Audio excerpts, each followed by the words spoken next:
Todos tenemos una imagen del paisaje, del paisaje que percibimos, e incluso podríamos tener una imagen visual de esa percepción del paisaje que en principio es de lo que hemos venido a dialogar juntos.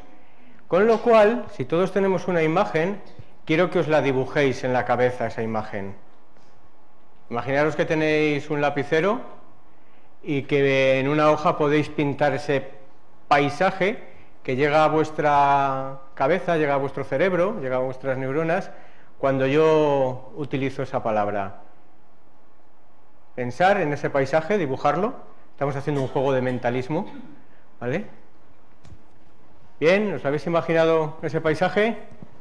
¿Sí? Vale. ¿Cuántos de vosotros habéis imaginado un paisaje con árboles? Levantar la mano.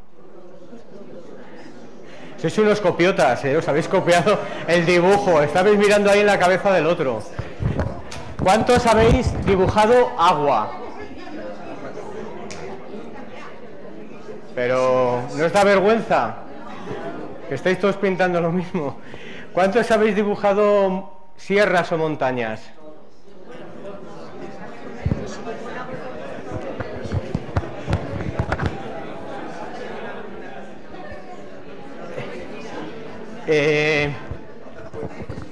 ¿Falta él, perdón? El puente, caguen. Uy, espérate que igual tengo un puente. Nunca se sabe, nunca se sabe. No es casual que os haga esta pregunta y no es casual que os haga este juego, ¿no? Este juego mental. Porque las tres preferencias paisajísticas, cuando se le pide a alguien que elija entre un montón de fotos de distintos paisajes, las tres preferencias paisajísticas son aquellos paisajes que tienen árboles, que tienen montañas o sierras y que tienen agua. Como este cuadro de Carlos de Haes, un pintor flamenco que deambuló durante muchos años por España. Curiosamente dibujó grandes paisajes, grandes imágenes, y la mayor parte de esos grandes paisajes que dibujó, podéis ver sus cuadros en la sala Carlos de Haes del Museo del Prado, la mayor parte de estos paisajes son en este momento, casi 200 años después, en nuestros parques nacionales. Es decir, algo tenía que haber que también le atrajera, tanto a él como a otra serie de pintores, en sacar, ¿no?, del campo estas escenas, pero también porque de alguna manera las llevaba interiorizada.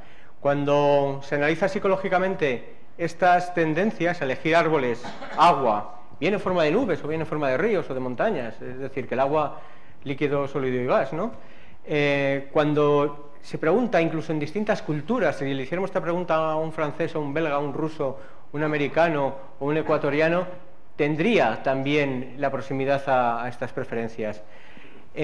Todas las culturas eligen como tres primeros elementos estos tres. Luego tendríais seguramente, pues, imágenes muy bucólico-pastoriles, ¿no? El puente, el camino, la casita, incluso la casita con humo, ¿no? Porque ya que tienes una casa ahí, mola que tenga chimenea, ¿no? O sea, sí podemos elegir, ¿no? Total, por imaginar, en principio a día de hoy no tiene ni IVA, ni te descuentas ni IRPF por imaginar, ni nada de todo esto, con lo cual es gratis. Y esa es una de las cosas que os vengo a transmitir. El paisaje, la contemplación del paisaje es gratis, ¿vale?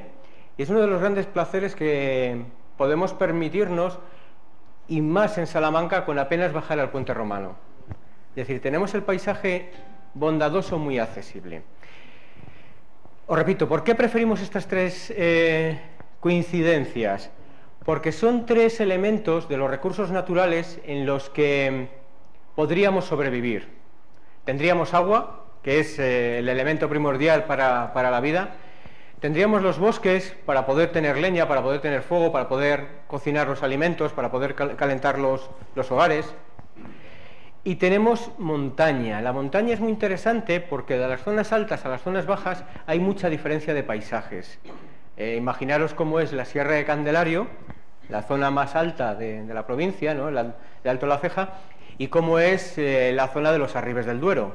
Son dos zonas muy distintas. Hay casi 2000 metros de diferencia entre una zona y otra, diferencias de altitud al nivel del mar. Bien.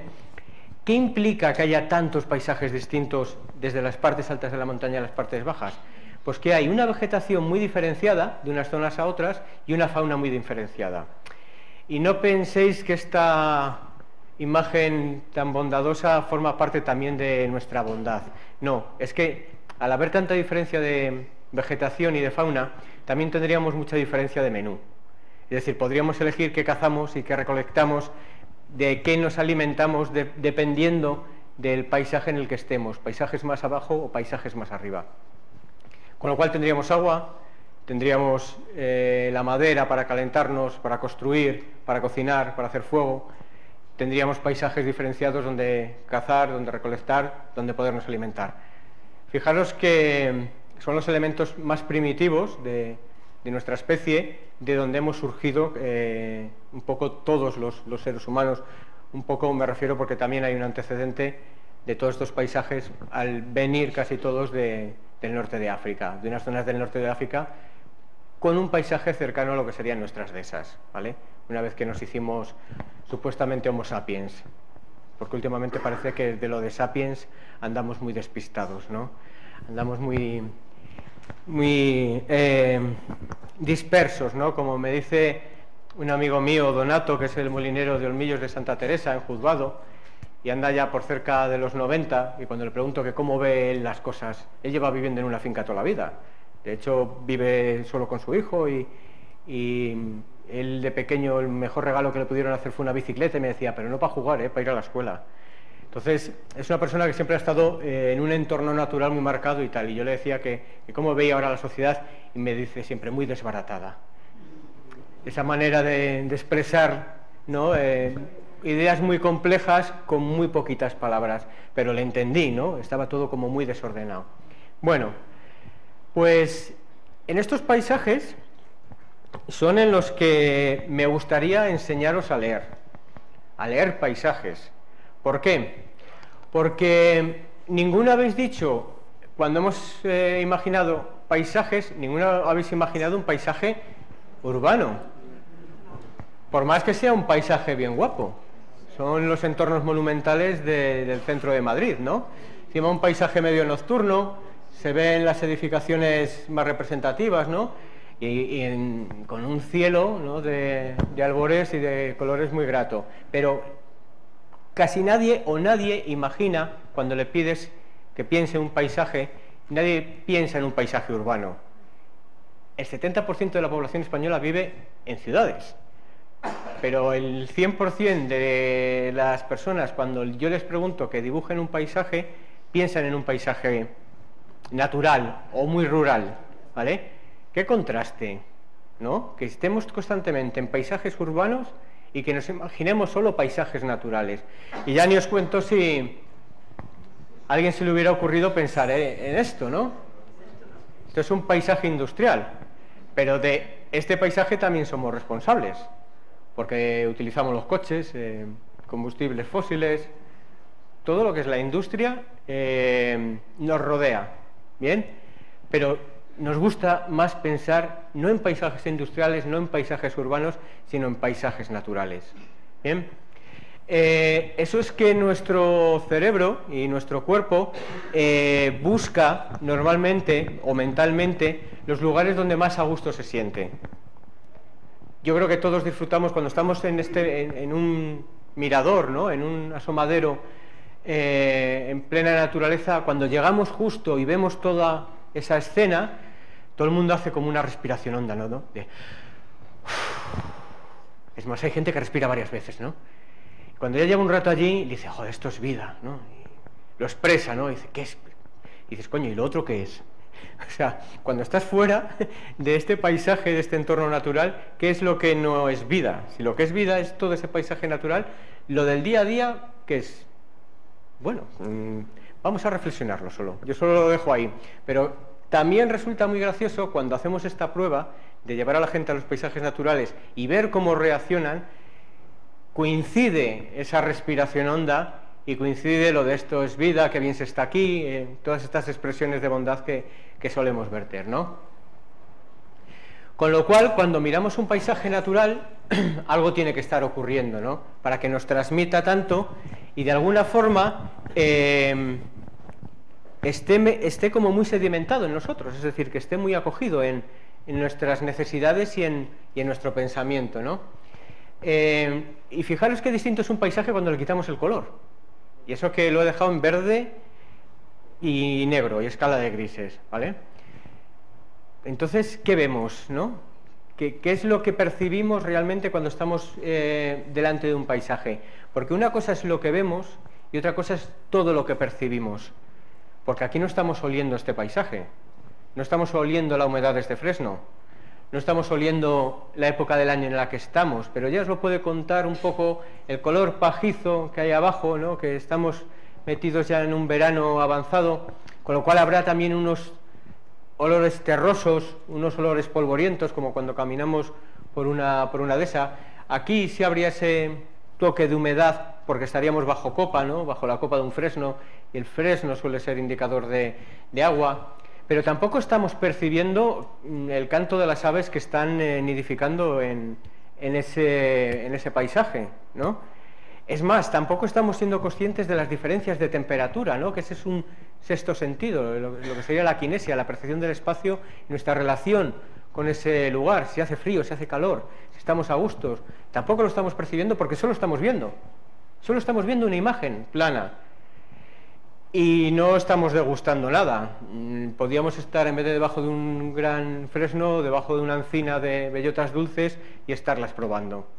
Entonces, una cosa es lo que vemos y otra cosa es lo que percibimos. Cuando vemos un paisaje en el entorno natural, realmente lo estamos viendo con los 5 sentidos.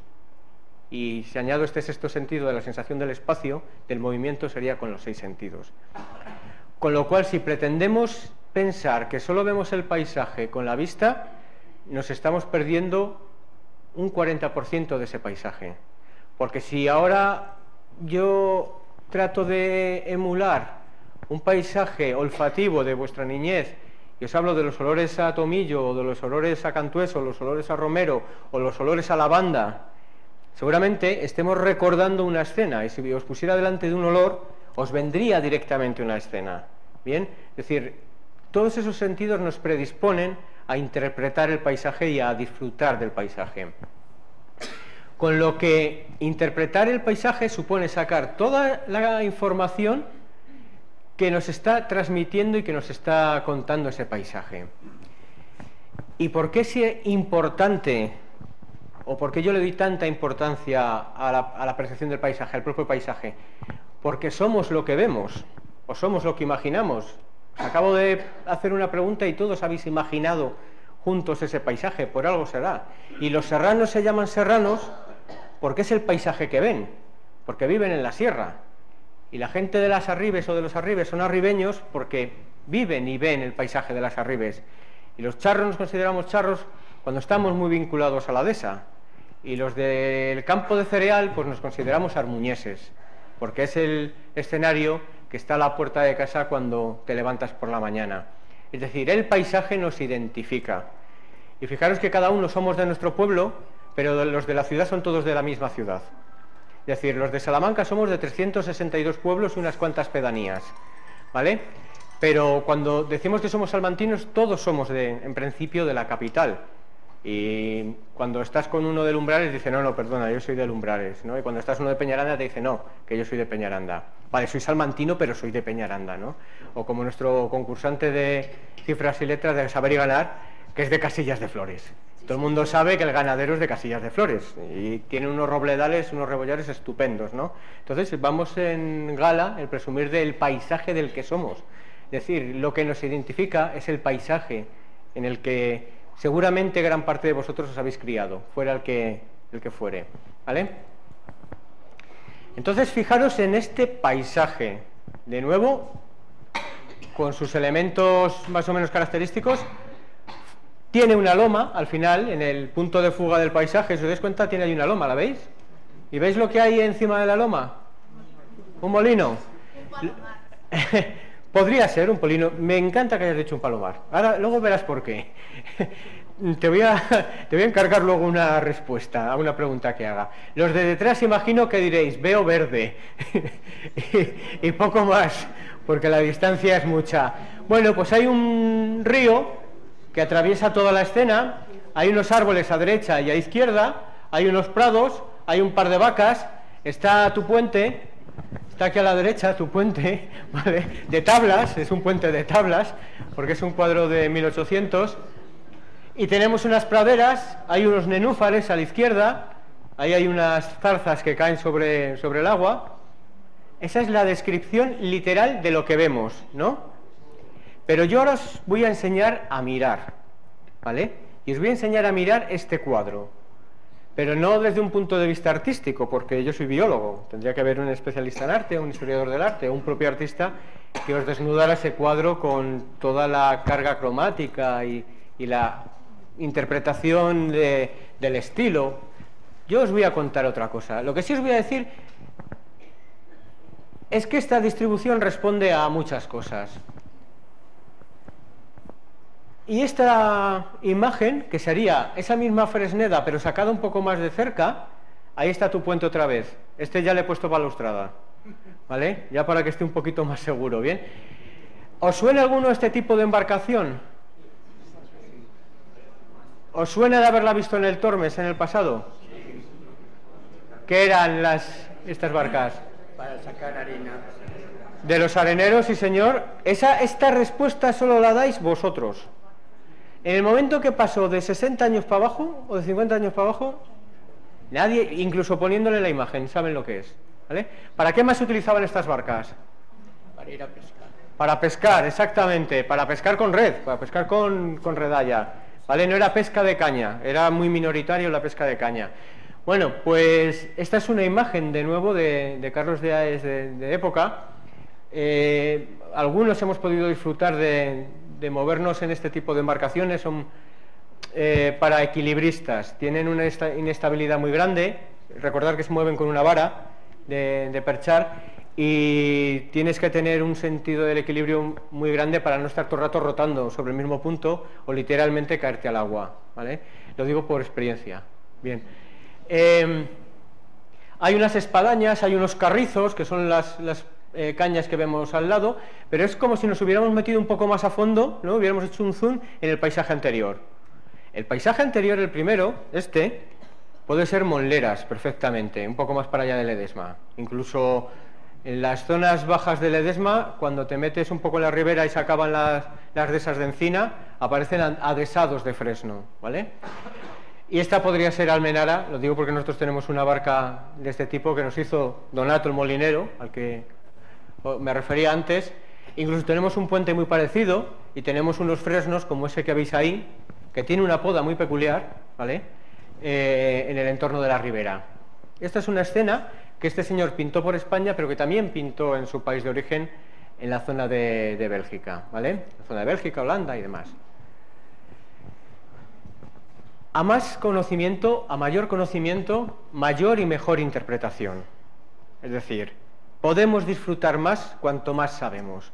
Y de eso sabéis vosotros mucho, porque si no, no estaríais aquí. Si no, nos habríais animado a continuar y a estar en el programa de la Universidad de la Experiencia. Fijaros, esto es el Valle del Sangusín. ¿Sabéis cuál es el Valle del Sangusín? Decidme algún pueblo de... Puede ser Legrada, Sanchotegui. Perfecto. Perfecto, tiene unas fresnedas estupendas, Ledrada, además. Se ve muy bien a los dos lados del camino. Esto es una parte de la vía de La Plata que sube. Y si os fijáis, hay unas hileras de fresnos a un lado y a otro. Ahí en este valle forman dehesas. Siempre asociamos la dehesa a la encina, pero un adhesado es un lugar que se ha defendido. Dehesa viene de defesa, de defender los árboles, de defender el entorno arbóreo frente a la corta. Se mantenía un equilibrio en la defensa del arbolado entre el propio árbol, la ganadería y la agricultura. ¿Bien? Por eso viene ese término así. Entonces se habla de fresnedas adhesadas, porque tienen ese esponjamiento, esa separación entre árboles, ¿vale? Si no, sería un bosque cerrado. Cuando nos encontramos un bosque de ribera en el que hay fresnos, es una fresneda, pero no es un adhesado de fresnos. ¿Entendéis bien la diferencia, no? Que esté el bosque más cerrado o esté el bosque más abierto. Bien, pues este fresno, curiosamente, ahí lo veis, con su hoja partida, formada por estos foliolos, estas semillas que tienen un ala que vuela, ¿vale? La utiliza esa estrategia para separar las semillas del propio árbol. En el pasado se han comido en verde encurtidas, como las alcaparras, Bien, se metían en vinagre y sal con una reducción de agua y se comían. Cuando hemos hecho el estudio al que hacía referente antes Javier, de los usos tradicionales de las plantas, aprendimos mucho de las plantas que se comieron en el pasado y yo creo que en alguna de las charlas os he hablado de ellas, ¿no? Hemos perdido una gran parte de esa alimentación de plantas silvestres comestibles. Ahora nos la ponen en un menú de degustación, en un restaurante elegante, nos cobran 50 euros y se quedan tan contentos, cuanto antes han sido plantas que ha recogido todo el mundo por necesidad, ¿no? en los pueblos. Y fijaros que la flor es una flor muy curiosa, porque es una flor desnuda, no tiene pétalos, no es la típica rosa con los pétalos coloridos, sino tiene solo las partes reproductoras, esta sería la parte masculina. Curiosamente esta flor es de las primeras que sale, y sale en invierno, porque se tiene que congelar, necesita para madurar congelarse, ¿bien? Y está tan desnuda porque la polinización, es decir, el intercambio de polen entre las flores, es por el viento. Y si tuviéramos las flores con pétalos, no se movería tan fácilmente. Normalmente los pétalos forman parte de las flores que se polinizan por insectos, porque los pétalos están atrayendo a esos insectos, ¿vale? Luego hablaremos de los insectos. Uy, va. Y luego también tenemos la forma del árbol, que dependiendo del uso que le hayamos dado a ese árbol, bien, pues va a tener esta forma casi de encina, en el que tiene un corte a ras. ¿Os dais cuenta que tiene un corte a ras de la copa? Eso es hasta donde llega la testuz del ganado. Si tenemos ovejas, la copa llega a una altura. Si tenemos cabras, llega a otra. Si tuviéramos ciervos, como ocurre en Castilla-La Mancha, llegaría a otra, porque incluso con las cuernas son capaces de bajar las ramas para ramonearlas, para comer el ramón, para comer las ramas. Si tenemos vacas, tendría otra altura, dependiendo de la vaca, que sea morucha, sea toro de lidia, tendrá una testuz o tendrá otra, con lo cual, casi dependiendo de la altura a la que veas la copa, puedes saber qué ganado la está pastoreando, por lo menos qué ganado más alto es el que le está hincando el diente. Pero si lo hubiéramos tenido este árbol para sacar varas, para utilizarlo para madera, tendría otra forma, ¿vale? ¿Os dais cuenta de los castaños que se han utilizado para vigas? Que tienen también un cabezón muy grande en el final del tronco, tienen un tronco muy voluminoso y luego tienen ramas que van creciendo de manera muy recta, muy puntiaguda, muy vertical, porque se utilizaban para los vigados. Eso lo podemos ver en el entorno de los Santos, por ejemplo, en los castaños centenarios que tienen. Pero no tienen la misma forma los castaños que se han utilizado para sacar castaña, porque lo que queríamos es que tuvieran copas muy desarrolladas y que produjeran mucha castaña, con lo cual nos interesaba que tuvieran cuanto más ramas mejor, para que produjeran mucho, no pocas rectas y gordas, sino muchas pequeñas y productivas. Uso, uso, uso. El uso hace el paisaje. ¿Bien? Y dirán, ¿qué rollo nos está contando este hombre? Pero voy a volver al cuadro, y os voy a preguntar a vosotros sobre el cuadro, a ver si creéis que he venido yo aquí solo a hablar, ¿no? Bien, bien. Pues claro, cuando se ramoneaban esos fresnos, llegado el mes de agosto, cuando se agostaban los prados, se podaban esas varas para que comiera el ganado. En vez de comer el forraje, las plantas que estaban a pie del suelo, comían los ramones, las ramas jóvenes. De ahí que no se las dejara engrosar demasiado, con lo cual se le daba una poda al fresno en cabeza de gato, que es como lo veis ahí, de tal manera que parece un cáliz. ¿Si os dais cuenta? Tiene forma de cáliz. Cuando vemos un fresno con esta forma, nos está contando algo, ya nos está contando una historia. Y es que las ramas se han cortado, de manera continua y que apenas se las dejaba crecer, que son las ramas más pequeñas. Cuando ya empiezan a tener estas ramas más gordas, es que descendió la carga ganadera, se dejó de aprovechar. Y cuando ya ves que el fresno tiene unas ramas poderosas, ¿vale?, de 40 centímetros, es que hace muchísimo tiempo que ni se poda, ni se ramonea, ni se corta para el ganado, o simplemente se descabeza para volverlo a equilibrar según los usos tradicionales. Y luego resulta, yo soy muy curioso, y más cuando hay madera por medio, me tengo que enterar de qué madera es, de qué árbol viene, de qué zona viene. Y a mí siempre me pareció fascinante los molinos harineros por dentro. ¿vale?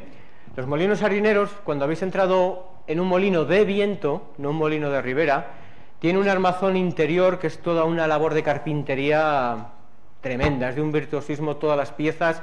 Aquello parece además cuando lo ponen a funcionar que va a echar a andar el molino, literalmente, que va a marchar y te va a llevar dentro, ¿no?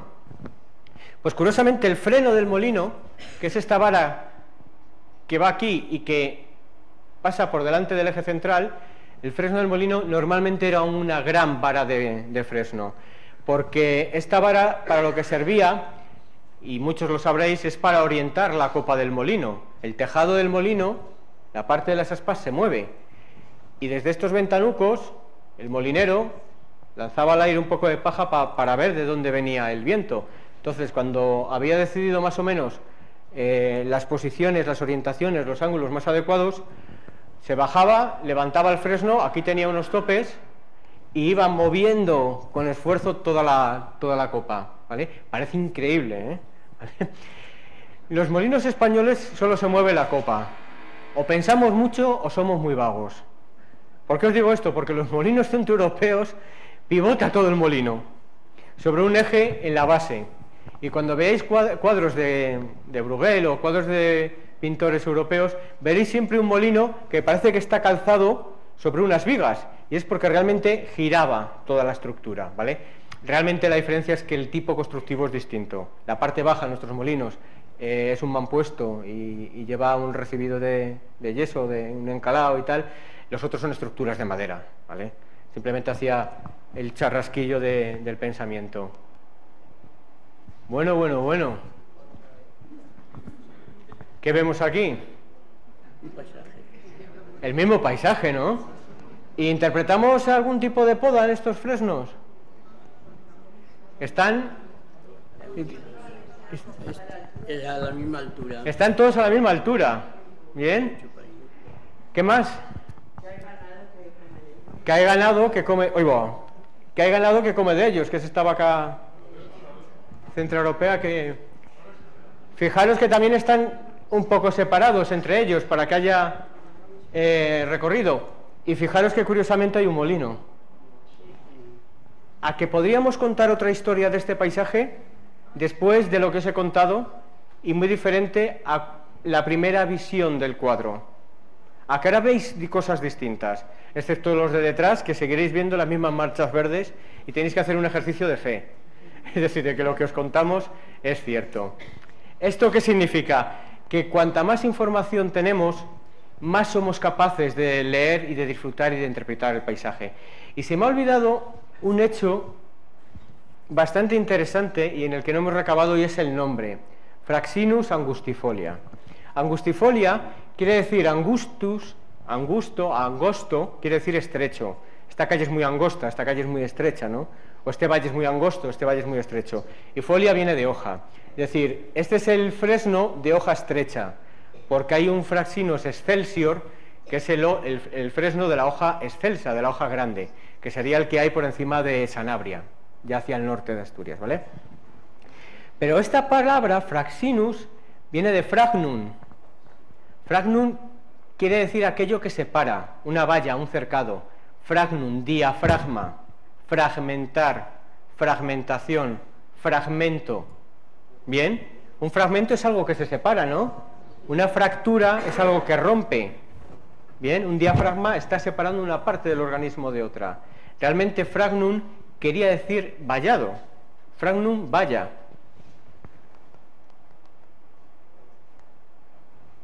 ¿Qué está formando la arboleda?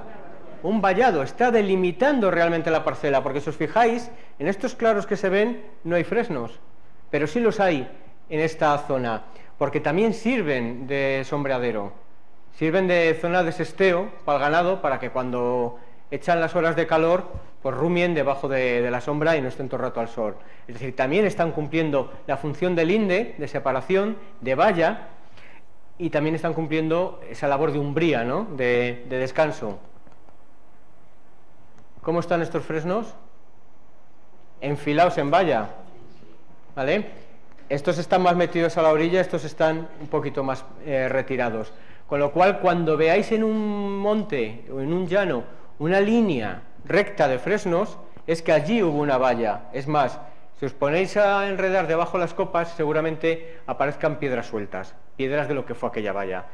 ¿Por qué muchas veces desaparecen esas vallas? Porque era de dos propietarios, al final lo compra uno solo y lo que hace es retirar las vallas para que pueda pasar el ganado de un lado a otro. Bien, fijaros la cantidad de cosas que vemos pero que no interpretamos, porque desconocemos. Con lo cual, ¿qué os decía? Que a mayor conocimiento, mayor y mejor interpretación, ¿vale? Al final hay un paisaje que vemos, que es el que el ojo percibe. Ese paisaje pasa por el cerebro, ¿vale? El cerebro lo está codificando, lo está aumentando, es decir, eso es lo que os ha ocurrido a vosotros en la cabeza cuando os he hecho el ejercicio, y a ese paisaje le estáis anotando pues un valor social, un valor ecológico, un valor individual, dependiendo de la zona donde vengáis, pero fijaros que también estaba la casita, ¿vale? En ese paisaje que viene aquí dibujado.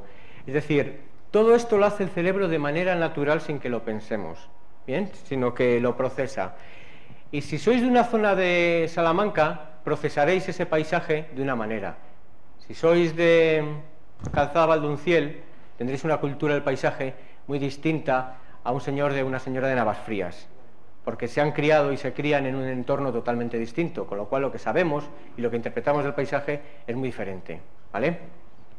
Esto, os voy a poner un ejemplo, para que veáis lo que son las semejanzas en el paisaje. Un día con un pastor a las afueras de Calzada. Le pregunto que por qué no va hacia la zona donde habitualmente recorre con las ovejas. Me dice, no, porque ya ha ido Matías y hace mucho viento. Y yo diciendo, ¿y cómo sabe este que ha ido Matías y hace mucho viento si llevo todo el día con él? Me dice, ¿ves la polvarina que se está levantando? Una polvarina que estaba como a 3 o 4 kilómetros. Dice, esa polvarina solo se levanta cuando hace mucho viento. Dice, para irme a malpastar allí, ya pasto aquí. Dice, van a sacar lo mismo. El mismo caso me contó un amigo, un guía de Doñana, José María Galán, que ha trabajado mucho con los bosquimanos en África.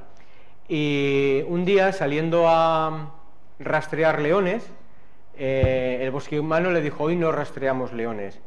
Y le dijo, ¿por qué? Dice, porque en vez de a la zona esta que te digo, vamos a ir a aquella otra. Pero si da igual, si yo veo lo mismo.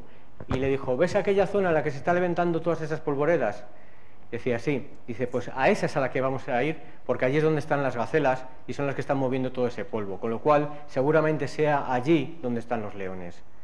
Con lo cual, para buscar los leones, lo primero que buscaba el bosquimano, este aborigen, eran las gacelas, es decir, la chicha, ¿vale? Pero fijaros que, siendo la misma polvorina, una en África y otra en la Armuña, interpretan cosas distintas y hacen selecciones distintas, ¿vale? Bueno, como es muy pequeño y no lo veis, son las muy ricas horas del Duque de Berry, uno de los calendarios medievales, que os invito a buscar, acordaros, y os invito a interpretar los meses de septiembre y de mayo, porque veréis que están dibujadas unas fresnedas exactamente igual que las que os he enseñado en las fotos y tienen la misma imagen. Es decir, con lo que os acabo de contar, con esa poda en cabeza de gato, con esa manera de surgir los árboles, podéis interpretar un montón de paisajes ya en un montón de cuadros del pasado. O sea, no solo podemos interpretar lo que vemos aquí en las zonas salmantinas. ¿Y este paisaje qué es?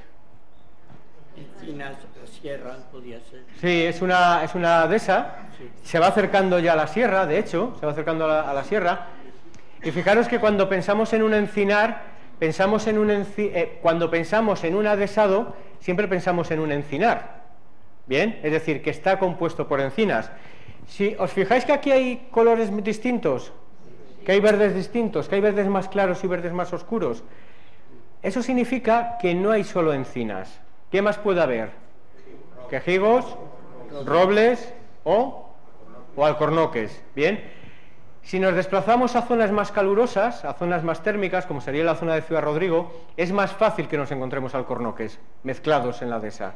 Si nos acercamos a la zona de la sierra, ya tirando de Tamames, del entorno de Tamames de vecinos hacia Tamames, nos encontramos robles, ¿vale? Y el quejigo normalmente debería estar casi en todos los lugares porque es un árbol intermedio. El pobre quejigo lo que pasa es que da poco. La bellota no es muy buena, la madera tampoco es muy calorífica, con lo cual se ha ido retirando, se ha ido cortando. Aunque realmente tendríamos que tener estos bosques en sentido original con esos 4 árboles distintos: encina, roble, alcornoque y quejigo. ¿Bien? Pero habéis hecho muy bien esa distinción de lo más térmico a lo menos térmico, es decir, lo más caluroso a lo menos, y de las zonas con mayor humedad a las zonas con menor humedad. Pero fijaros que también tenemos aquí una vaguada, ¿la veis? Que recorre. Esa es una de las identidades salmantinas. Lo que distingue nuestras dehesas de las dehesas cacereñas, de las dehesas toledanas o de los montados portugueses, es que se estructura en base a estos pequeños valles, a estos bayucos, ¿vale? ¿Por qué? Porque en el pasado todo era un llano, ¿vale?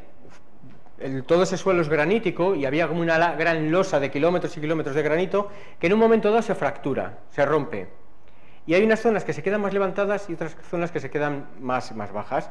Y hay zonas que se quedan en depresión. Ocurre esto. Y esto es lo que ocurre en nuestras dehesas y que realmente termina siendo muy interesante porque los ganaderos, la gente de las dehesas, los aprovecha muy bien. Porque sabe que estas zonas son las más verdes, porque son las que llevan todas las aguas pluviales, las de las lluvias, las escorrentías, los propios regatos, los regajos, donde encontramos el regajo, la maruja, es decir, estas plantas flotantes que nos comemos en ensalada, y son además las más fértiles, porque han ido arrastrando todos los nutrientes de las partes de arriba. ¿Bien? Pero ¿qué es lo que ocurre? Que lo más rico queda aquí abajo y estas laderas terminan quedando muchas veces así de desnudas, porque a base de caer agua en las lluvias ha ido arrastrando esas tierras. Pero fijaros si son listos los paisanos. Vamos a mirar una cosa, y es que en esas laderas, en esas caídas, las veis aquí, es donde colocan la paja para que coma el ganado. Colocan la paja en esta zona, ¿para qué? Para que, exactamente, para que lo abonen, para que permanezcan más tiempo en estos laterales, lo vayan estercolando y de alguna manera se vaya otra vez fertilizando esas laderas, es decir, las vamos renovando. Todo eso es lo que leemos cuando vamos pasando a 100 kilómetros por hora en una carretera. Va leyendo nuestro cerebro, pero que muchas veces no interpretamos si no somos capaces de separar todas estas informaciones. Bien, tan interesante como esto, esa imagen es esta otra. Este es un ejercicio para los que estáis un poquito más adelante. Fijaros en esta encina, en estas encinas de por aquí, que están como despeluchadas, y estas que tienen el pelo como más redondito. ¿Qué les ha ocurrido a esas encinas? El desmoche, ¿no? Incluso desde el aire vemos qué zonas están desmochadas, ¿vale? Qué zonas están olivadas y qué zonas tienen la copa completamente desarrollada. Recordar, el desmoche se hacía cada 40 años, ¿bien? Para obtener las leñas. El olivado, dependiendo de las zonas, podía rondar los 12, los 15, los 18, ¿vale? Y en esos dos intervalos de tiempo, la encina provocaba cambios debajo. ¿Me explico? No es lo mismo lo que ocurre debajo de esta encina, que tiene una sombra completa y proyecta toda la sombra debajo de ella y sale un pasto determinado, que una encina que está ahuecada, que está desmochada, en la que pasan los rayos de sol a través de ella. La vegetación que haya debajo será muy distinta, porque estará perdiendo constantemente la humedad. Es decir, fijaros qué pequeños cambios se convierten en grandes cambios. Con lo cual, cuando vemos estos paisajes desde arriba, vemos estos puntos claros en los que ha perdido todo el agua por debajo de la copa porque se ha evaporado. ¿Por qué? Pues porque lo han desmochado y genera ese efecto. Con lo cual los pastos van a ser muy distintos aquí que aquí. Si os fijáis, ahí la sombra es otra distinta, ¿vale? Muchas veces en estos entornos te encuentras estos calveros que pueden ser una charca, y otras veces te encuentras estos sombrajos negros, estos manchones negros, que son pequeñas montoneras que quedan ahí. ¿De qué eran esas pequeñas montoneras negras? De los ciscos, de hacer ciscos. Dependiendo del tamaño que quede, por ejemplo en esta se sigue haciendo cisco, que es la zona de Castro Enríquez, pero también en Espinosa, los Monteros y los pueblos que hay por aquí se sigue haciendo, los Montalvos, se sigue haciendo cisco. Otra cosa muy distinta es encontrar ya carboneras de porte, ¿vale? De las altas, ¿no?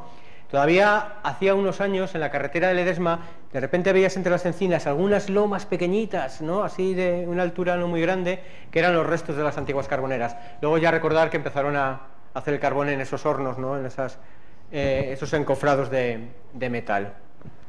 Bien, pues esta es la imagen cercana de una ladera, de una vaguada, y aquí se ve muy bien cómo toda esta zona está muy erosionada, se ve la roca, es un color gris, y toda esta zona es hiperfértil, tiene ese verdor y encima tiene ese toque amarillo, que son estas plantas que veis aquí, que son los jaramagos, ¿vale? Los jaramagos son las mostazas, es un tipo de mostaza silvestre, y a todos os sonará José Saramago, el escritor. Viene, pues, José Saramago, su nombre, viene de la familia de los Saramagos, que es la versión o la interpretación portuguesa de Jaramago, Saramago. Realmente José Saramago no se llamaba así. Cuando lo fue a inscribir su familia, cuando nació en el registro, no le apuntaron el apellido, sino le apuntaron el nombre, el mote de la familia, era de los Saramagos. Era José el de los Saramagos. Entonces, como había esa costumbre en todos los pueblos, ¿no? En mi pueblo de Almenara, pues están los calabazos, están los cangrejos, están cada uno de la familia a la que pertenece, ¿no? Pues él pertenecía a los Saramagos y nunca se quitó el nombre. Es decir, nunca se quitó el nombre original con el que se interpretaba a su familia, porque eso quiere decir que venía de familia de agricultores, porque los jaramagos se dan en los baldíos, en las zonas que se dejan en barbecho, en zonas muchas veces que no se explotan, es decir, en el apellido le venía el paisaje del que disfrutaba. Igual que la gente que se apellida, un amigo mío que se llama Antonio Aragón Rebollo es roble, ¿no? Son los rebollares, o la gente que se apellida Encinas, José Luis Encinas, como el guitarrista. Es decir, en el apellido le viene también el paisaje. Pero tenemos un montón de pueblos que son fitónimos, que son nombres de la vegetación, Morales del Vino. Voy a la primera parte, a la de Morales, que es menos analítica, ¿no? De las Moreras, ¿no? De los Morales, o Quejigar, el pueblo de Quejigar, bien, o San Martín del Castañar, que ya es más San Martín del Robledal que del Castañar, porque ya han conquistado más los robles que los castaños. Es decir, tenemos el paisaje hiperpresente incluso en el lenguaje y no somos conscientes porque muchas veces cuando te dicen que estás así como tristón y tal, que te dicen que estás amilanao. Pues amilanao es el estado en el que están los milanos cuando están en pleno verano subidos a un árbol en un poste, que están ahí acalorinados, están amilanaos. Pues cuando estamos nosotros amilanaos estamos como el milano subido en un poste, ¿no? De la luz, que anda ahí somos paisaje, ¿no? Y nuestras conductas a veces son paisaje. Bien, y cuando estás hermoso como una rosa, pues ¿qué os voy a contar, no? Termina siendo el antónimo de lo que acabo de decir ahora, ¿no? La parte contraria. Bien, pero fijaros que el paisaje en la tradición es todo uno, y las vallas que separan las fincas, sean vallas de granito, sean vallas de arenisca o sean vallas de pizarra, nos están contando el material geológico que hay debajo, la roca madre que hay debajo, porque no vas a hacer las construcciones populares de una roca que no haya en tu pueblo, porque no eres tan valiente como para estar yéndote a Gredos a buscar granitos si eres de una zona de pizarra. No es que no seas valiente, es que sería muy tonto, no sería inteligente, excepto cuando nos encontramos mármol de Carrara de repente en una casa de un hacendado en cualquier pueblo. Dices, ostras, fíjate de dónde trajo el mármol, ¿vale? A veces los elementos que vemos son símbolos de poder, ¿vale? Son símbolos de alguna manera de contar lo que uno tiene o lo que uno quiere expresar, ¿bien? A mí me parecen unos puzzles maravillosos, y cada vez que ve una valla de estas tirada en el suelo, con las portillas ya abiertas y tal, me entra una tristeza tremenda, porque los que habéis podido o habéis sufrido haciendo estas vallas, sabéis lo que significa levantarlas, ¿vale?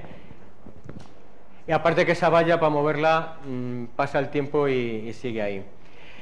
Y fijaros todo lo que os estoy contando de la dehesa, y quien está dibujando realmente la dehesa es el ganado, o ha sido tradicionalmente el ganado. La oveja dibujaba un tipo de paisaje, la cabra dibujaba otro tipo de paisaje, la morucha dibujaba otro tipo de paisaje, es decir, eran paisajes muy distintos. Hay un detalle que yo me he fijado, y es cómo están de limpias las fincas dependiendo del ganado que tengas. Me explico. Cuanto más puro es el ganado, más limpia está la finca.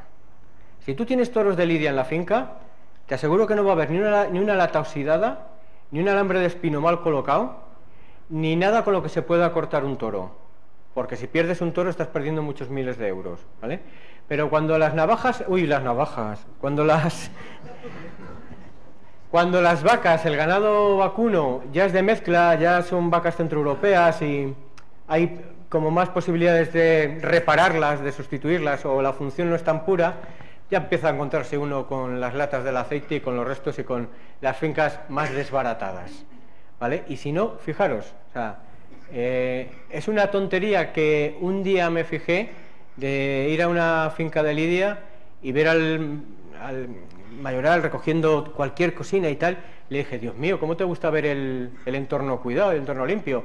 Y me dice, no es solo eso, como diciéndome, si me gusta, si aprecio el paisaje limpio, pero iba todo el comentario por el hecho de que no se le dañara ningún animal. Bien, eso no quiere decir que el que tenga vacas de mezcla no les tenga precio y no los cuide, ¿vale? No quita, lo cortés no quita lo valiente, no, pero es una cuestión que yo sí me he fijado. Y fijaros en un detalle, y es que donde hay presión ganadera apenas retoñan las encinas, ¿vale? Es uno de los problemas que tiene la dehesa. La dehesa, cualquier dehesa que veamos, cualquier paisaje que vemos, normalmente supera los 150 años, ¿vale? En cuanto seáis capaces de abrazar una encina, ya tiene esa edad, ¿vale? Más o menos. La cuestión es que se tienen que renovar, porque si no estamos delante de bosques fósiles, de bosques viejos, de bosques que no tienen renuevos, ¿bien? Así es muy interesante cuando te encuentras estas fincas en las que tienen carrascas que ya le empiezas a ver el fuste. Es decir, tienes arbolillos que ya el propio ganado los ha ido podando, los ha ido limpiando y ya empiezan a hacer copa. Estas carrascas que tienen 20, 25 años, lo que te están contando es el futuro de la dehesa. Y está genial, porque tiene que haber ese futuro. Y estas te están contando el pasado, también está genial, porque si tienes buenas encinas es que hay buenas bellotas y en esas bellotas hay buenos genes, con lo cual es maravilloso poder tener esas bellotas para poder seguir reproduciendo la dehesa. El problema es cuando esas bellotas se quedan ahí y no pasan a ningún lugar. Bueno, sí pasan al aparato digestivo de los jabalíes, que son los que han ozado todo esto aquí en Puente Mocho, que lo tienen todo ozado. A mí es un ejemplo que me maravilla siempre, ¿no?, el hablar de las bellotas. Fijaros qué maravilla. ¿Veis esa encina que hay aquí? En la que estoy con mi amigo Fernando Fuello, uno de los mejores pintores españoles. Fijaros qué porte. Ya solo con ver el tamaño de unos y de otros, de nosotros y del árbol, ya se está diciendo, esa encina puede tener 700 años, ¿vale? Lo que resulta increíble, y este alcornoque en Valdelosa, el alcornoque en Los Carretos, anda entre los 700 y 800. Y ese puntín que se ve ahí verde soy yo con mi mujer y mi hija. Fijaros el árbol que hay ahí. O sea, espectacular. Y que todo eso salga de una bellota. O sea, ese es el mayor truco del mundo mundial, o el mejor ejemplo de lo que es capaz de hacer la naturaleza. Que en ese pequeño fruto haya toda la información para generar todo lo que hay ahí, pero ya no solo la encina, sino toda la vida que hay sobre un árbol de estos, los líquenes, los musgos, las águilas calzadas, las águilas imperiales, los lagartos ocelados, los carboneros, los herrerillos, los petirrojos, los escarabajos peloteros que se alimentan de los excrementos de las vacas que están debajo. Fijaros lo que es capaz de producir una bellota y fijaros lo fácil que es generar una encina, entre comillas, ¿no? Llegas 100, 200 bellotas, las metes en tierra, las proteges un poco y esperas. Es que no hay que hacer ningún cursillo. ¿Me estáis entendiendo la ironía? Es decir, es muy necesario seguir plantando, es muy necesario seguir revegetando, porque si no nos vamos a quedar contemplando estas bellísimas obras de la naturaleza, estas grandes catedrales vivas, pero ¿dónde está el renuevo? ¿Dónde están las ermitas que luego serán catedrales? ¿Vale? Bueno, y no quería, bueno, sí quería hacer el homenaje a la morucha, que me parece un una escultura en movimiento, cuando ves esos colores cenizos y cuando ves a los machos, ¿no?, a los sementales, que parecen Adonis, ¿no? Son unos ejemplares musculados, ¿no? Luego las vacas moruchas, con esos manillares, ¿no?, y con esas hechuras de vaca brava, ¿no?, en la defensa de las crías. De verdad, el sentarse durante media hora simplemente a verlos andar, ¿no?, es todo un ejercicio de disfrute y de contemplación, ¿no? Es gratis, solo tenéis que pararos un ratito, y si viene el ganadero y os pregunta, dices, es que estoy disfrutando de tu ganado, y le echáis piropos a sus vacas, que encima se va a ir más contento para casa que la puñeta, ¿no? Porque a todos nos gusta que nos echen piropo en nuestro curro, ¿no? Pues a ellos más, ¿no? Muchas veces son muy desconfiados cuando paras y dices, ¿qué anda haciendo ahí este? Y pues al principio le decía, nada, mirando las vacas y tal, y te decía, mirando las vacas es algo que vienes a llevarte, ¿no? Pero si empiezas ya con los piropos, ya la cosa cambia. Fíjate qué churas tiene tu ganado. Y ya si se lo comparas con el de al lado, y le dices que el de al lado es más feo, ya te lo ganas. O sea, si tiene bota de vino, te invita a un vino, ¿no?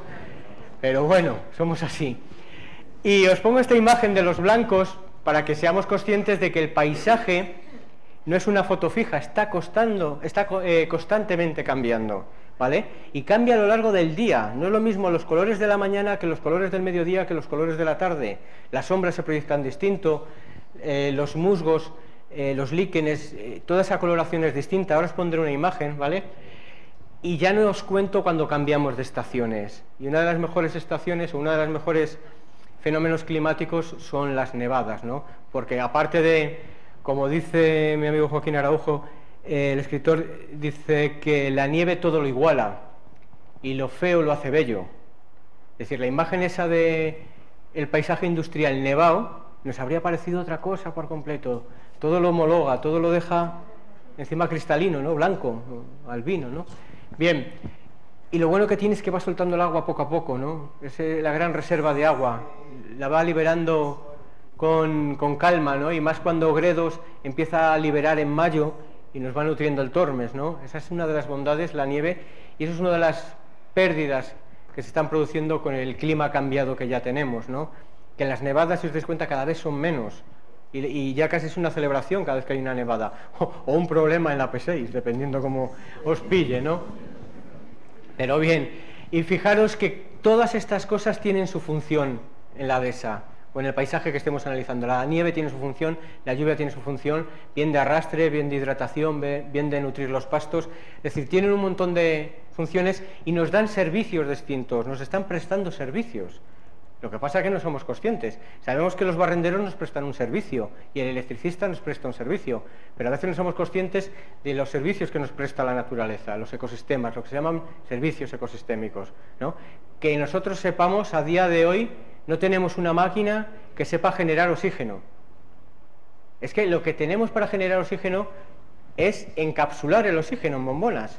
Pero los grandes árboles, los árboles son los únicos productores de oxígeno.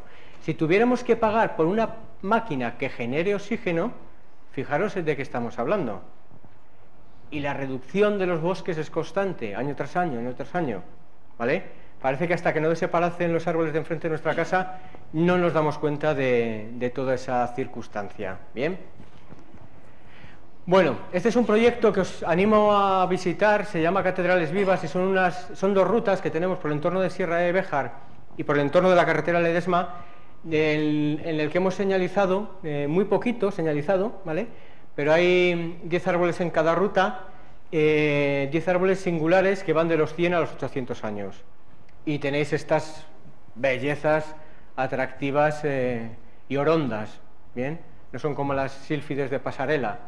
Son ya encinas como las esculturas de Botero, los cuadros de Rubens, ya van cargados.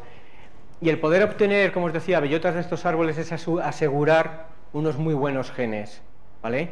Esas producciones deberían recolectarse y con ellas hacer viveros para poder obtener árboles que puedan llegar a estas edades. Contármela ahora porque tengo mucha facilidad para hablar. Vale. Bueno, pues estos son uno de los cuadros de mi amigo Fernando Fuello, que os invito a conocer su obra, y si os dais cuenta pinta los árboles de colores muy distintos. Si viéramos ese cuadro en realidad tiene muchísimos morados, tiene muchísimos cobaltos, es decir, no pinta los árboles verdes y marrones, que es la imagen que tenemos de los árboles, los pinta con todos sus colores. Y si no, imaginaros cómo es un roble realmente a lo largo del año. No es verde y el tronco marrón. El tronco de un roble de una encina es gris. Y con las pinceladas que le meten los líquenes amarillos o blanquecinos. Bien. Es este señor de aquí, ha recorrido medio mundo pintando, tiene una mano privilegiada, 2 veces premio de la Sociedad Geográfica Española, ha pintado para los emperadores del Japón, ha pintado en Turquía, ha pintado en Himalaya. Es un gran degustador de paisajes y con el que ha aprendido muchísimo, sobre todo a leer los paisajes bajo otras formas, bajo la forma artística, ¿no? Antes solo la leía desde el punto de vista biológico, ¿no? Os podía contar un montón de cosas de la biología de los árboles y él me empezó a enseñar a disfrutarlos con paciencia, con tranquilidad y a sacarle todos los matices y a sacarle todos los colores y a ver en los cuadros de época todas estas cosas que os estoy contando. Porque así, cuando podamos ir a un museo y disfrutar de un paseo por el museo, le vamos a estar exprimiendo todo lo que podamos a los cuadros, ¿no? En el sentido positivo, ¿no? De aprovechar todos esos ratos. Bien, señora, su palomar, ¿vale? Para que veáis que esto está todo preparado. Llevo 3 días hablando con unos y con otros para poner el puente, el palomar, la casa. La siguiente conferencia llamaré a otros para ver qué queréis que salga en la charla. Bien, si os salen esas cosas de manera innata, es decir, puede ser un molino, puede ser un palomar, es porque están en vuestro interior, están todos esos paisajes.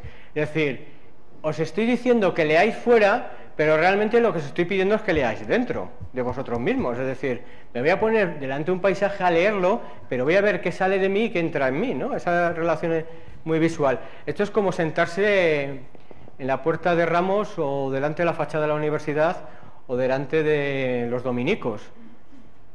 No me digáis que cuando pasa uno por delante de los dominicos, sobre todo si es a última hora de la tarde, no quedas ahí como 4 o 5 segundos retenido y te quedas ahí como diciendo, bueno, venga, todavía puedo quedarme un minuto más.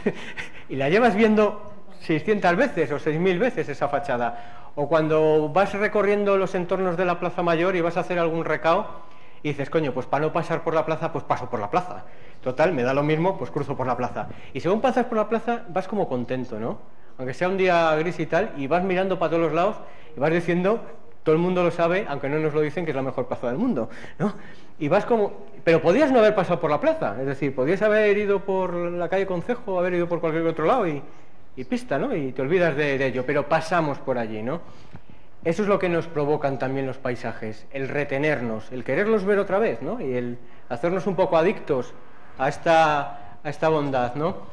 Con lo cual, claro, cuando vemos el paisaje, también notamos muchas veces lo que no vemos. ¿Qué nos falta en este paisaje?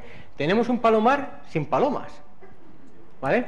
Y fijaros que Salamanca tiene de los más bellos palomares y con tipos constructivos totalmente distintos. Los hay de planta cuadrada, de un agua, de 2 aguas, de planta hexagonal, de planta octogonal, de planta circular. Solo con iradoñinos tenéis 3 palomares distintos. Uno en la carretera, según salís del pueblo, a la izquierda, y 2 por detrás de las casas, según salís del pueblo, a la derecha, ¿vale? Bellísimos, absolutamente bellísimos. Claro, eso forma parte de una cultura de la economía de subsistencia en la que las proteínas venían de los pichones. Y cuando desaparecen todas las palomas, está desapareciendo también una parte de nuestras costumbres, ¿no? Y una parte del paisaje. ¿A que todos habéis visto esas palomas rosadas que están por el puente Enrique Esteban? Esos bandos de palomas que dices, ¿y qué hacen pintas de rosa? Porque yo la primera vez que lo vi dije, hay que ser hortera. O sea, realmente empezó pintando 2 o 3 solo para identificar su bando, el bando de sus palomas. Porque era lo que hacían antes la gente de los palomares, cuando había varios palomares en la misma zona, los pintaban de distintos colores a los 2 o 3 ejemplares que de alguna manera mandaban en el bando, para saber dónde andaban sus bandos, y los veían en lontananza, ¿no? Los veían de lejos. A mí me quitan los palomares de estos paisajes cerealísticos, ¿no? De estepa de la Armuña, y me faltan elementos en el paisaje. Pero en la Armuña nos faltan los árboles. La Armuña fue un paisaje arbolado, fue un paisaje de encinas. De hecho, Almunjar, que es una de las interpretaciones que se hace de Armuña, Almunjar, la interpretación que se hace de ese término árabe es paisaje arbolado. Y ahora lo que vemos cuando vamos a la Armuña es de todo menos árboles. Es decir, los vemos muy periféricos, muy en derredor, ¿no? No tenemos palomas, sí sigue habiendo palomares habitados. Tenemos los vencejos, estos chilliditos, ¿no?, que suenan y que se nos hacen muy amables, que forman parte del paisaje sonoro. Para los que no recordéis el sonido de los vencejos, que alguna vez os he puesto, voy a ver si los encuentro por aquí, y a ver si me los canta el ordenador.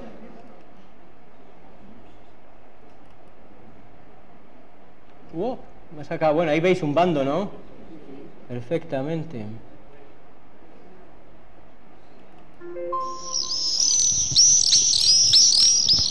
Pues suena este chirridillo.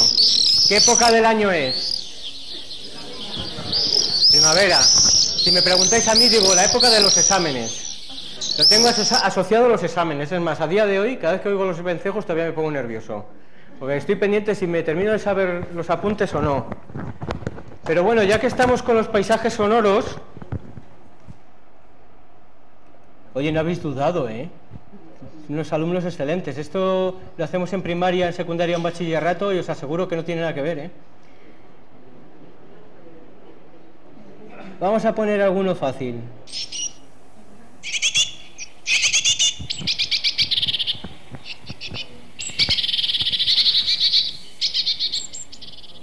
Espera, que no termino de cantar.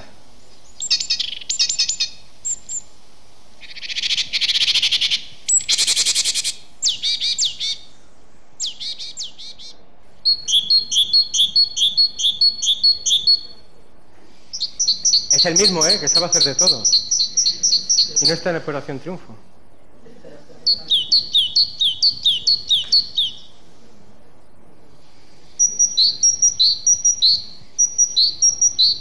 Chichipán.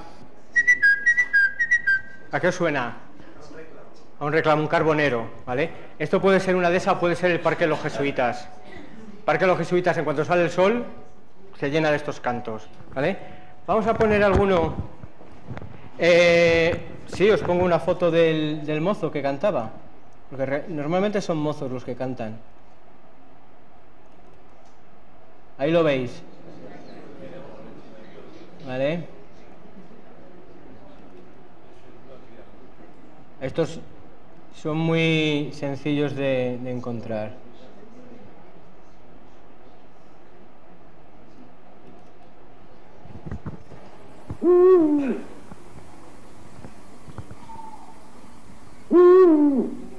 ¿Y esto qué hora es? Por la noche, ¿no? Ahí son varios machos en celo. Eso normalmente son las crías, ¿vale? Igual, en los nidos.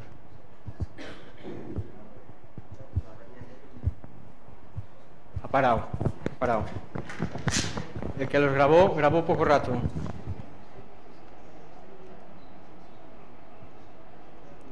Y a ver si nos imaginamos en qué paisaje estamos.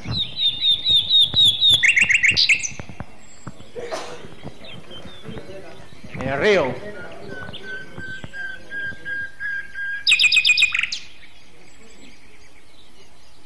Fijaros qué capacidad de evocación tienen los sonidos. O sea, solo os he puesto 4 o 5 cantos y acabáis de cambiar de paisaje como si le estuvierais dando al mando de distancia. Bien. Vosotros, esto es un ruiseñor, el que cantaba, ¿no? Hay auténticas obras pictóricas y musicales dedicadas a los ruiseñores. ¿Por qué os pongo estos cantos? Por lo que os decía al principio. No somos capaces de diferenciar, no somos capaces de interpretar un paisaje solo con lo que vemos. Es decir, los paisajes que vosotros recordáis, si os digo que penséis en una dehesa, en un robledal, en una estepa cerealista, seguramente los veáis con movimiento, los veáis con acciones que están ocurriendo, los veáis con cantos, con sonidos, también los estéis oliendo, es decir, os esté evocando ciertos olores, ¿vale? Y fijaros que esto ya lo evocaban en la época de Bruegel, el pintor, ¿no?, del 16, y fijaros que ya pintaba incluso a los bandos de perdices saliendo, volando. Fijaros en este cuadro, es la siga de heno, luego lo buscáis si queráis, que es muy fácil de encontrar. Ahí está con la tinaja del agua, aquí están los segadores, unos currando, otros merendando, y otro que se ha echado literalmente a la Bartola, ¿no?, le está espanzurrado. Y fijaros cómo van haciendo las gavillas con los vencejos, en este caso los ataos de centeno. Bien, lo que ha cambiado esto, ¿no? Pero lo que ha cambiado en poco tiempo, porque esto es del siglo XVI, pero es que estos cambios, estas gavillas ya es imposible verlas, ¿vale? Ahora ya casi es imposible ver esto, ya es casi imposible ver los castillos de alpacas, ¿no?, de las pacas. Ahora es más habitual ver esto, los bolones. Pues esto es un cuadro de David Honey, un pintor inglés del norte de Inglaterra, y ha pintado a sus pueblos. Fijaros cómo podemos llegar a interpretar un cuadro de un pintor inglés. Además se tiró un montón de años viviendo en Norteamérica, tiene una exposición en el Guggenheim, que es una exposición de retratos dedicado a sus amigos, pero si vemos este paisaje, somos capaces de interpretar qué hay ahí. Y sabríamos que huele a tierra, que huele a seco, que es el verano, además un verano cada vez más cercano, porque ya muchas veces en abril, principios de mayo, ya está cosechado, ¿no?, con estos calores que nos vienen, y fijaros cómo lo han ido representando, y fijaros que hasta vemos aquí una espiga de avena, ¿vale? Y algo que ha verdeado en la caída del agua, porque era la ladera también, y por esa ladera es por donde corre la escorrentía, valga la redundancia, ¿no? Funciona la escorrentía. Pero es que hemos sido capaces de cambiar el secano. Es decir, hemos convertido el secano en regadío y nos ha cambiado los paisajes. Esto es el entorno de Almenara, esto es desde el Teso de Almenara mirando hacia los tesos de Torres Menudas, en el que toda la zona de los tesos, las zonas más altas, siguen teniendo, fijaros que estos cardos nos dicen que es de una zona de secano, y las zonas de abajo, a raíz de mover el Tormes a través de tubos, ¿no?, a través del regadío, hemos conseguido cambiar esos paisajes, ¿no? Y ahora hacemos un paisaje que sería más propio del norte de España, sacando el agua de las zonas de tránsito en el tramo medio, ¿no?, como esto es la zona del Canal de Villoria. Bien, hemos sido capaces de ver estos paisajes, yo cuando veo girasoles lo primero que pienso es en Van Gogh, evidentemente, ¿no? Pero fijaros que hemos conseguido aumentar la producción de semilla un 30% por el mero hecho de tener colmenas colocadas al lado de los girasoles, con lo cual cuando veáis colmenas en el borde de una plantación de girasoles es que tenemos a las abejas trabajando para los girasoles. Le produce muchos esfuerzos a las abejas, existen muchas bajas, pero claro, la producción es muy grande, un 30% más en semilla, porque están aumentando la polinización, es muchísimo, es un 30% más de beneficio, aun cuando el beneficio cada vez sea menor, ¿vale? Pero también vemos estos paisajes que es maíz, ¿no? Ser conscientes que estamos viendo paisajes americanos. El maíz viene de México, el maíz es una planta mexicana.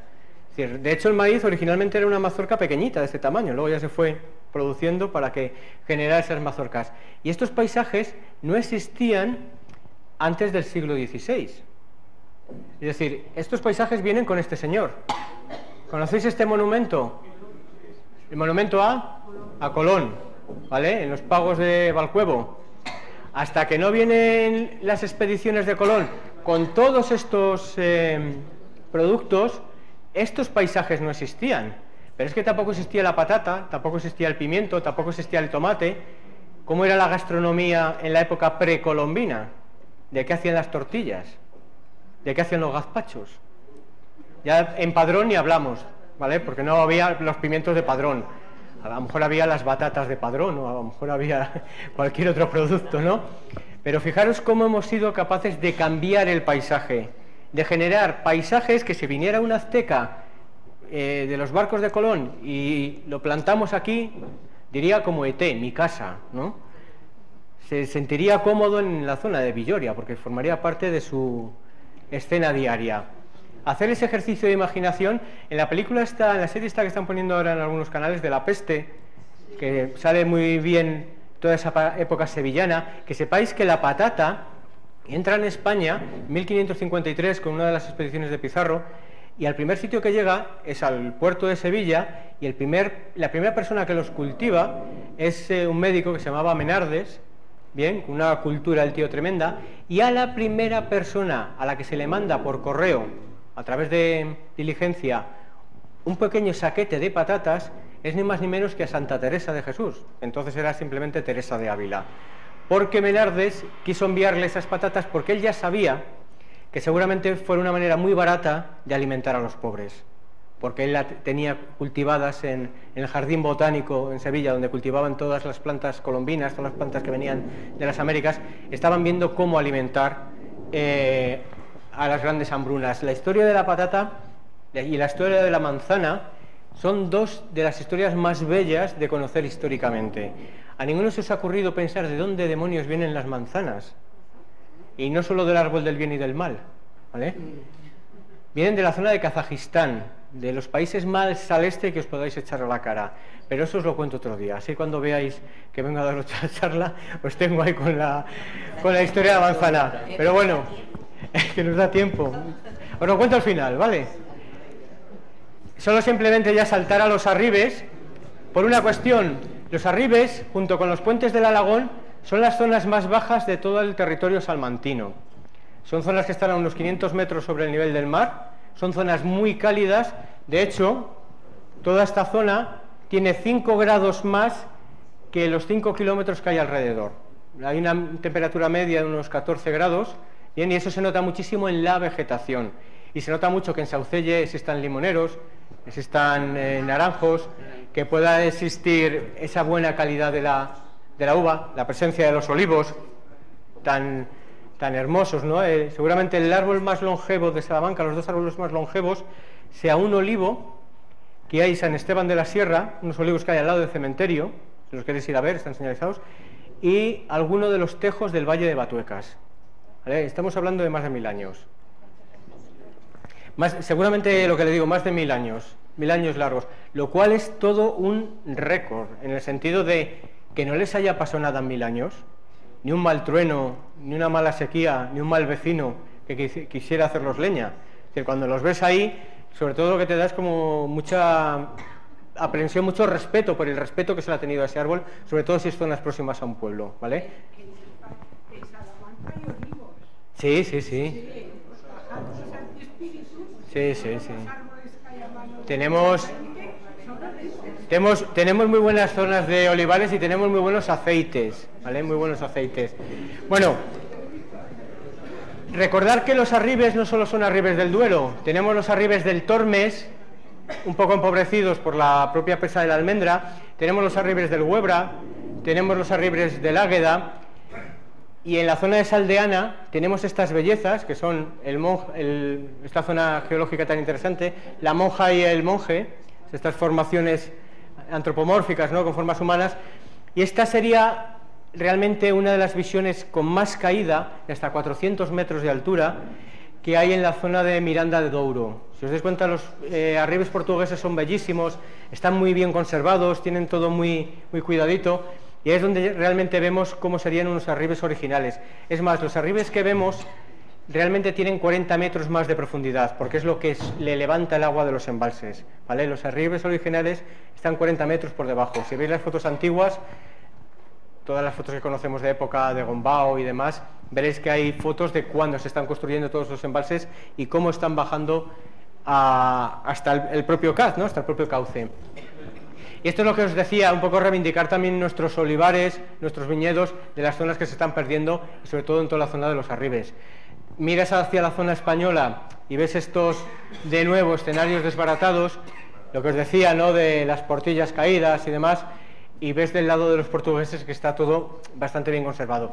Entiendo que habrá una diferencia de economía, una diferencia de capacidad de subsistir en una población, pero bueno, también un reconocimiento a los portugueses que, aunque tienen un desastre forestal de 3 pares de narices, con los eucaliptos y los pinos, y si queréis hablamos de Pedro Goao, de todos los incendios macro que ha habido, que es kilómetros y kilómetros de masa forestal con mucha facilidad para arder. Eso no son bosques, esos son cultivos forestales, esos son encadenamientos de pinos y de eucaliptos que yo he llegado a contabilizar en varios transectos, haciendo investigaciones en esa zona, más de 50 y 60 kilómetros seguidos, sin un mal cambio de vegetación de eucaliptos y de pinos. Todos con todas las copas tocándose, de tal manera que si chiscas en el comienzo de esa línea, eso es imparable. Eso es imparable, es absolutamente imparable. Y Portugal es entero así, y lo llevamos viendo desde hace muchísimos años. Cuando trabajaba en investigación, que contaba antes Javier, yo investigué muchísimo todos los robledales salmantinos, zamoranos y del norte de Sanabria. En toda la zona del norte de Sanabria solo encontré un robledal, uno, que no hubiera sido prendido en los últimos 30 años. Los demás todos habían sido prendidos en los últimos 5 o 10 años, de manera constante. Es que ahora no hay robledales. Es que ahora encontrar incluso las matas originales es casi imposible, ¿no? Entonces, para que veamos cómo el desorden en el paisaje lleva a estos accidentes. Es decir, cuando vemos el paisaje, cuando interpretamos el paisaje, también podemos interpretar las consecuencias de los usos actuales. Es decir, yo os he estado hablando de los usos pasados, y que podamos también aplicar y aprender de esos usos del pasado, y con las tecnologías actuales, los conocimientos actuales, ponerlos en práctica. En ese ejemplo portugués, y de algunas zonas de Galicia, algunas zonas de Asturias, estamos con el ejemplo claro de las malas prácticas en los cambios del paisaje. Bien, porque es necesario tener madera, por supuesto, y producir, pero es necesario ordenar los montes de otra manera. Bien, a nadie se le ocurre, como se enseña, acumular toneladas métricas de neumáticos. ¿Os acordáis de ese macroincendio que hubo de las toneladas? Todo el mundo sabía que eso iba a arder. Era una cuestión de tiempo. Yo trabajo por recuperación del paisaje en una zona muy cercana. Y todos lo veíamos y decíamos, el día que arda ese lugar va a ser inapagable. ¿Quién se mete en esos lugares, no? Así estuvo ardiendo 20 y pico días, ¿no? Es decir, de nuevo es una mala praxis, es una mala práctica. Esos tendrían que estar siendo reciclados y no acumulados de manera constante, ¿no? Estamos acumulando en muchos sitios un paisaje que no es el debido, ¿vale? No, he venido a hablar en positivo, porque si me pongo a criticar nos quedamos solos. Entonces, como a los que voy a criticar no están aquí para defenderse, prefiero solo hablar en positivo, porque la culpa, si nos ponemos a analizarla, la tenemos todos, por permitir que algunos lo hagan, y si no, coger el periódico, empezar a leer y encontrar las respuestas. Tampoco voy a culpabilizar a nadie, ¿vale? El paisaje más cercano a la imagen que habéis dibujado en vuestra cabeza: montañas, árboles y agua en forma de nieve. Sierra de Candelario, Sierra de Bejar, toda la zona del Robledal. Fijaros, estos castaños que os decía que estaban podados para sacar puntales, ¿bien? Son muy distintos a los que están con las copas, los del entorno de la alberca, que se han sacado siempre de castañas y tal. Y luego una imagen que también me encanta, creo que es como muy representativa para todos los salmantinos, parece la proa de un barco, ¿no? De lo que es el santuario de Nuestra Señora de la Peña de Francia, ¿no? Es una de las hazañas de las que puedo presumir de haber ido andando con 17 años desde aquí hasta la Peña de Francia en 17 horas, y me quedé dormido en misa del Padre Ángel. Nos lo permitió a otro amigo y a mí que llegamos, porque le habíamos dicho que veníamos a escuchar misa, que veníamos andando todo el día y toda la noche desde Salamanca, y nos dijo, bueno, sentaros aquí, que aquí hace fresco. Yo no creo ni que llegáramos al Padre Nuestro. Ya habíamos dormido, habíamos parado un par de horas en Tamames y poco más, y os aseguro fue una ascensión preciosísima. O sea, ir viendo todos esos cambios en el paisaje hasta que llegas arriba es de los lugares que más me gusta, porque además se apela a eso que llamaba Unamuno la silenciosidad de la Peña de Francia, que es la silenciosidad de la nieve. Si vais un día que hace frío, que hay poca gente, de repente te das cuenta de lo que falta en el paisaje, que es el ruido, o lo que sobra del paisaje es el ruido, porque allí el entorno es muy tranquilo, es muy suave. Si no hay moteros, si no hay coches, de repente te das cuenta de ese boom, ¿no? Ese colchón. Eso ocurre muy parecido de calidad del paisaje sonoro en Puente Mocho. Si vais a Puente Mocho en Ledesma, cuando estéis en el puente ocurre lo mismo. Y quiero que relacionéis, que a partir de ahora, cuando veáis el paisaje, lo relacionéis con el arte, con la música, con la pintura. Cuando veamos Carboneras, lo que estamos viendo es el folclore tradicional. A los charros haciendo el carbón de encina y picón, carbón de olivo, Niña bonita vente conmigo, ¿no? O cuando cantamos a los corboneritos de Salamanca. Estamos contando los usos del paisaje. El folclore habla de los usos del paisaje, también habla de los usos de las personas, ¿no? De cómo hemos tenido nuestras costumbres. Y fijaros que esto que vemos aquí es el mismo árbol realmente. Esto es un árbol que se cortó y estos son los varales que han ido saliendo. Lo que pasa es que cuando ya se desmesuran, ya crecen demasiado, los interpretamos como individuos distintos, pero son el mismo individuo. Esto es un roble que se llama crecimiento por contagio. Realmente es como si cortáramos y se eran los chupones, ¿no? Los varales. Pero fijaros que cuando yo veo la tramonera de la Sierra de Francia, yo veo robles y castaños. Yo siempre estoy viendo robles y castaños, ¿no? Las vigas maestras que normalmente sujetan las casas son de castaño y toda la tramonera, todo el entramado es de roble. Porque el castaño flecha, con lo cual si la casa va cargando con los años va a flechar, y el roble rompe, eso te lo dicen los carpinteros viejos. Por eso donde tenían que cargar peso terminaban muchas veces o sobre todo eligiendo castaño para que flechara, ¿no? Para que con vara. Y el resto, la fortaleza exterior de ese entramado, de esa trama, de esa urdimbre, de piedras, de areniscas, de adobes, de mampuestos, de tapiales, mezclado con el roble y con el roble y el castaño y las bases de las casas de granito, yo veo bosques habitados. Realmente las casas de la sierra son bosques habitados, transformados en casas. Si desmontáramos cada una de las casas, terminaríamos devolviendo el paisaje original, lo estaríamos montando. Y fijaros lo bueno que tiene esto, que si tiras una casa, a ver, por Dios que nadie lo haga, por la magnificencia de estas construcciones, si tiras una casa de estas, en mitad del campo no pasa nada, porque la madera se va a descomponer, se va a volver a hacer compost, se va a volver a hacer tierra, la roca se va a llenar de líquenes, la arenisca, el mampuesto, el adobe se va a deshacer, se va a ir disolviendo y se acabó. Tirar cascotes de cemento, tirar cascotes de ladrillo, y veréis la perdurabilidad, ¿no? de nuestros tipos constructivos cuando nos alejamos del paisaje. Estas casas también son paisaje, con lo cual cuando veáis las casas antiguas, ver paisaje, pero lo mismo en las casas del entorno de Ledesma o lo mismo en las casas del entorno de Candelario, ¿vale? Y lo que pretendo con todo lo que os llevo contando es fidelizaros con vuestro paisaje o refidelizaros, porque realmente creo que a veces nos tiene que llamar ese amigo o esa amiga que hace mucho tiempo que no nos llamaba, y menos ahora que andamos con el WhatsApp, para decirnos, oye, que hace mucho que no nos vemos. Y dices, coño, es verdad, con lo que quiero yo a esta persona y no la he vuelto a llamar con el día a día y tal. Entonces el paisaje también nos tiene que llamar a veces. O tiene que venir alguien aquí, colocaros los paisajes y hacer que os llame el paisaje, ¿vale? Para que los recordéis, ¿no? Y yo creo que todos tenemos asociado a nuestra infancia, a nuestra juventud, un río. De cuando nos bañábamos, yo he tenido también una parte de la infancia vinculada a Almenara y seguramente toda esa infancia está vinculada al río Tormes, ¿no? A estar en la ribera, a estar pescando, a estar bañándote cuando según no se podía bañar, ¿no? Y todas esas buenas costumbres que teníamos cuando estábamos en el río. Os aconsejo un libro que os va a encantar, si no lo habéis leído, de Rafael Sánchez Ferlosio, que se llama El Jarama, porque cuenta toda la historia de vuestra generación cuando bajaban a bañarse a los ríos. También hay uno ahogado, ¿vale? Lo siento, hay una parte triste, pero hay una gran parte... Se ahogaba mucha gente, así es, así es. Por eso. Bien, estos son mis paisajes. Quiero que os sensibilicéis con los paisajes de ribera, porque realmente los paisajes de ribera es el paisaje que cose, que hilvana todos los paisajes. Por un robledal pasa un río, por un encinar pasa un río, por las riberas o las cercanías de la Armuña pasa un río. Es decir, son los paisajes que son el aparato circulatorio, igual que nuestro sistema circulatorio pasa por todos los órganos, los ríos pasan por todos los paisajes, ¿no? Son el aparato circulatorio de todos los paisajes.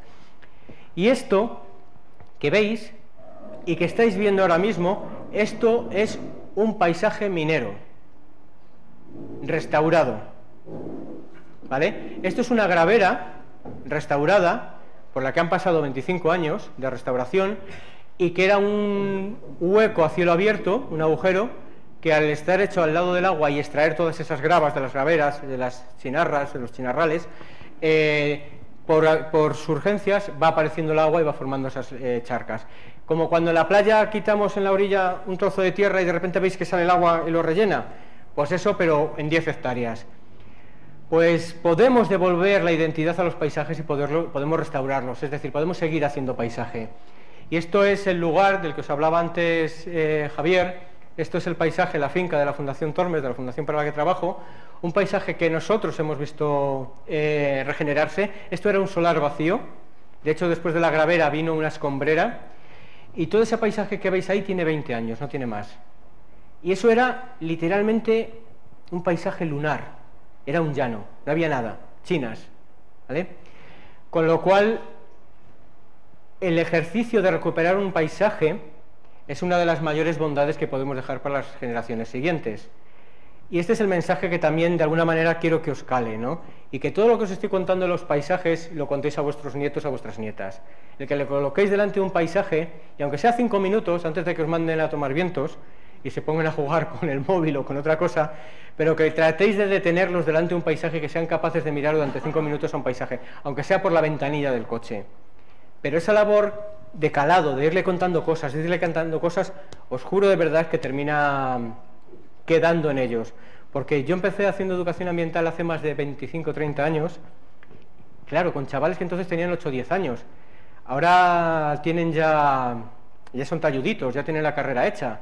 Y todavía cuando los veo de vez en cuando me dicen, ostras, me acuerdo la primera vez que nos sacaste al Robledal de San Martín, o a la ribera del Tormes, o a las Batuecas, que tenía 8 o 10 años, y desde entonces me quedé enganchado. Y me acuerdo que a partir de ese día le empecé a preguntar a mi abuelo, que era un pesado, y a mi abuela, que me contaba no sé qué, porque empecé a entender todas esas cosas que me contaban. Es decir, la llave, unas veces las tenemos nosotros, los docentes, los que contamos cosas, y otras veces las tenéis vosotros.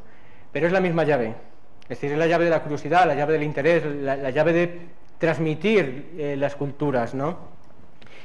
Y bueno, ahí veis el paisaje entero, casi entero, faltarían 3/4 partes, 2/4 partes, y estos son los huecos de excavación. Ahora sí entendéis que aquí funcionaron palas mecánicas que iban arrastrando, que iban retirando, pero que conseguimos revegetar, conseguimos devolver a la vitalidad, de alguna manera hacerlos vivaces, y nos quedamos con este trocito para el uso de todos vosotros, de los visitantes, que es la zona donde tenemos un par de museos, donde tenemos un huerto y donde enseñamos a gente de todas las edades todo lo que os acabo de contar, y toda la cultura agrícola, toda la cultura tradicional. Bien, hay un museo de los aperos, es decir, esto es el último reducto de las enseñanzas de todo lo que vosotros habéis mamado, y que nuestros hijos o vuestros nietos o lo aprenden por los documentales, o la distancia termina siendo tan larga que no son capaces de interpretar el paisaje, no entienden lo que están viendo. Es como cuando ahora tratamos de programar un ordenador y no somos capaces de programarlos porque no entendemos el lenguaje. Ellos no entienden el paisaje porque no entienden el lenguaje. Tenéis que ser vosotros los que le hagáis que ese lenguaje se entienda, ¿vale? Ahí tenemos las visitas de todas las edades, de gente de la universidad. Este es un programa aquí con universitarios. Vosotros también sois universitarios, con lo cual sería bueno que reclaméis el poder visitar el centro. Esto es con varias asignaturas de distintas carreras, ¿vale? Veis que es un patio que simula un antiguo corral, con las tenadas, ¿vale? Con el palomar, que sería esa estructura. Ahí veis las tenadas, lo que serían los establos, el palomar, que es como quisimos hacer este tipo constructivo, en vez de hacer un edificio moderno. Y si os fijáis, es todo teja árabe de siempre, arenisca y poco más, y madera. Bien. El pueblo es Almenara de Tormes, ¿vale? Y es la Fundación Tormes, ¿vale? Creo que en Almenara, sí, lo tenéis bien cerquita. Y esta es la última petición que os hago, y esta es la invitación y la provocación que venía. Nosotros llevamos haciendo voluntariados desde hace muchísimos años, esos 25 años que os digo y demás. Y siempre hemos tenido voluntariados con una media de edad universitarios, para que os hagáis una idea, hasta que empezamos a trabajar con la gente de los pueblos. Entonces, para la gente de los pueblos era algo habitual, porque era como ir a trabajar a prestación popular, que dicen, o ir a hacer facenderas, o ir a hacer caminos. Hay un programa dentro de la universidad de voluntariado, dentro de la Oficina Verde, que trabaja con universitarios, pero trabaja con universitarios de 18 a 30 años. Pedir que os hagan un paquete para vosotros, porque vais a formar parte de la recuperación de esos paisajes. Os vais a entrar en contacto con la gente de estas quintas y le vais a poder contar lo que vosotros sabéis, y ellos van a poder contar lo que saben. Es decir, Va a haber vasos comunicantes y yo creo que es muy necesario que entre las generaciones haya vasos comunicantes, igual que nos gusta hacer voluntariados con familia. Esto lo hacemos todos los años, durante 8 o 10 fines de semana, la universidad también lo hace durante bastantes fines de semana, es decir, oportunidades tenéis y me encantaría el veros, ¿no?, en esos voluntariados.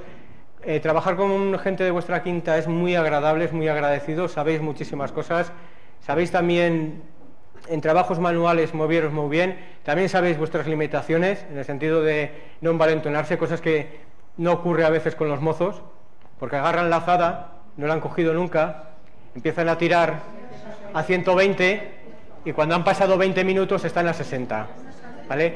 Y vas con la señora Vicenta, que lleva todos los años de su vida con una azada, y va al tuntún, y de repente ha habido una moza que le ha pasado así con la azada, ¡shh! Y esta mira como diciendo, ya te pillaré, ya te pillaré, y a los 20 minutos no solo la ha cogido, sino que a los 20 minutos está la moza de la universidad allí sentada diciendo, ¿pero qué habrá tomado esta mujer? Que lleva hora y media y no ha parado. Bien, esos intercambios también son muy interesantes, ¿vale? Y le comentaba a vuestros compañeros que esta es la última cosa que hemos hecho, ¿vale?